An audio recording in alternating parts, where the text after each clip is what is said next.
Hi friends, welcome back to my channel. It is time for us to do my Pan That palette for 2018 9-month update.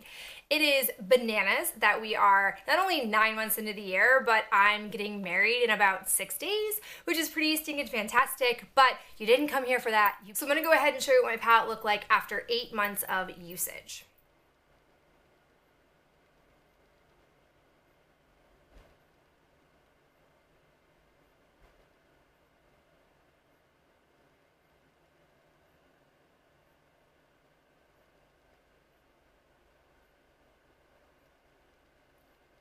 And here's what my palette looks like after 9 months of usage.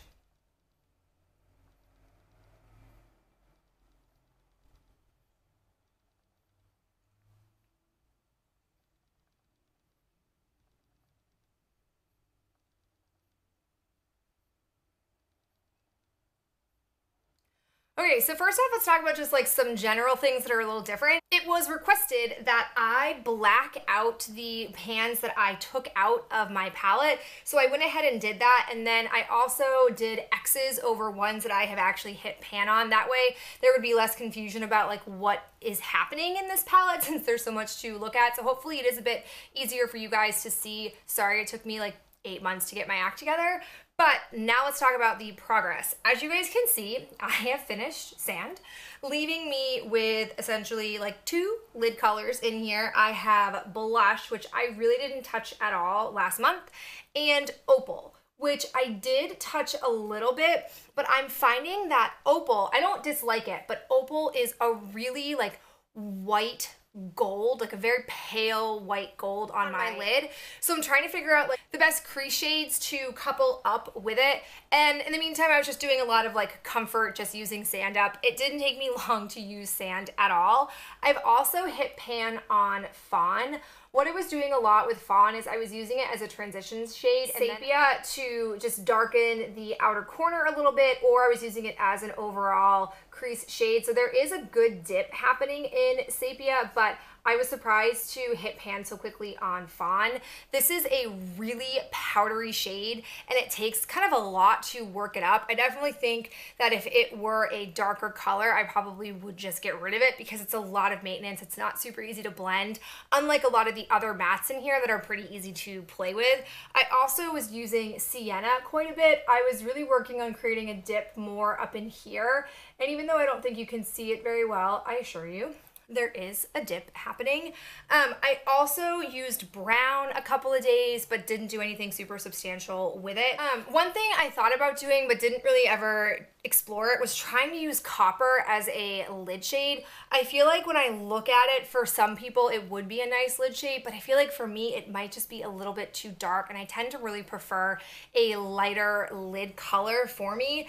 But my goal is to really work on opal. I mean, I don't really have much of a choice. It's kind of my only go-to lid shade, and I also want to go back to working on blush. That way I can kind of engage more of this palette in here, because right now I'm really just working on this half of it, and this half has been pretty neglected because there aren't a lot of go-to lid shades in here. And while yes, at this point I probably could pull in some other lid shades, I would rather use up every lid shade in here first and then do that. That way I'm not just using this palette for like crease shades, which is a lot of what we've got going on right now. But still happy with this palette, like still gung-ho about it, and like maybe I'll have fawn done next month. Maybe that feels a little bold, but maybe I will. But we'll see. We'll just see what the progress will look like. To tons of usage happening, but I am happy with the consistency I'm getting from this palette.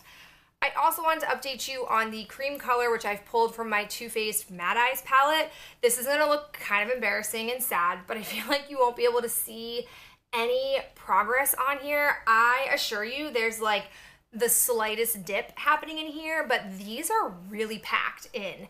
And it's not like you have to really dig in to get product. Like if I'm using the right brush, it kicks up a lot of product just fine. You can build up the shade, no problem. But like, you gotta want to work for this. And I definitely feel like a lot of you guys had told me this would take a while to hit pan on, and I felt like that was correct. I'll be surprised if I get pan on this by the end of the year. I think it would be very astonishing, but I'm happy about it because now I'm not gonna like keep wiping out all my cream shades. I'll definitely get a lot of use out of this color. But that is it for me. I am looking forward to seeing what the next month brings and if I can get any more pan or get anything else used up. But I'd be curious to get any tips from you guys at this point with what I have left. What kind of looks or combinations you think I should do, because it is getting a bit more tricky how I can make the most use of my Lorac palette without having to constantly pull in other shades. But that is it for me. I will talk to you in my next video real soon. Bye.